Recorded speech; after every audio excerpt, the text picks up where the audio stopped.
Bonjour à tous, ici Julien Petit. Fan de voitures, bienvenue sur ma chaîne. Restez avec moi, on va aborder notre sujet du jour sans plus tarder. Updated, 14 APR 2022, 6h48 du matin EDT published, 13 APR 2022, 14h05 PM EDT avant d'être mise en vente chez les concessionnaires, toutes. Les voitures doivent subir une série de tests, qu'elles doivent réussir avec de bonnes notes pour être homologuées, sous peine de devoir payer des amendes. Les voitures sont testées pour vérifier que leur rendement énergétique se situe dans la fourchette acceptée. Si un véhicule ne répond pas aux normes, il doit payer la taxe sur les véhicules énergivores. Qu'est-ce que la taxe sur les véhicules énergivores? La taxe sur les véhicules énergivores, Gas Guzzler Tax, dans le langage informel, est un véhicule perçu comme étant énergivore.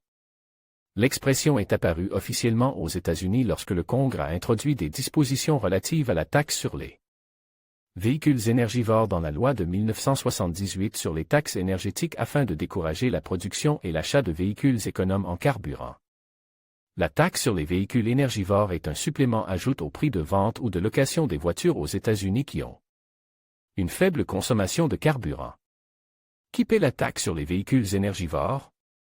La taxe, qui est payée par le constructeur ou l'importateur du véhicule, le coût de la Gas Guzzler Tax varie en fonction de l'efficacité en miles par gallon du véhicule et s'échelonner de 1000 à 7700 $. Le montant de la taxe dépend de la quantité d'essence consommée par le véhicule. En d'autres termes, plus l'économie de carburant est faible, plus la taxe est élevée. Les voitures dont la consommation est juste inférieure à 22,5 mpg paient une taxe de 1000 $, tandis que les voitures dont la consommation est inférieure à 12,5 mpg paient une taxe de 7000 $, soit le montant le plus élevé de la fourchette. La taxe est déclarée sur le formulaire IRS 6197. Quelles sont les voitures qui paient la Gas Guzzler Tax? Le PA a publié une liste des nouveaux modèles de voitures qui étaient soumis à la taxe sur les véhicules énergivores jusqu'en 2016. La plupart sont des voitures de luxe et de sport haut de gamme, notamment des modèles d'Aston Martin, de BMW, de Ferrari et de Rolls-Royce.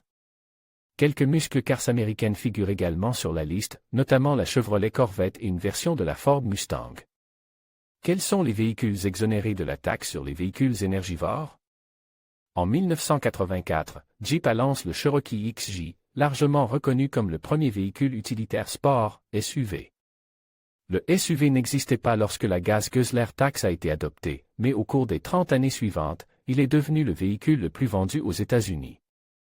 Les constructeurs automobiles profitent de la faille de la Gas Guzzler Tax et de son interprétation par des agences de régulation, telles que le PA pour exempter les SUV de la loi. Vous pourriez être intéressé par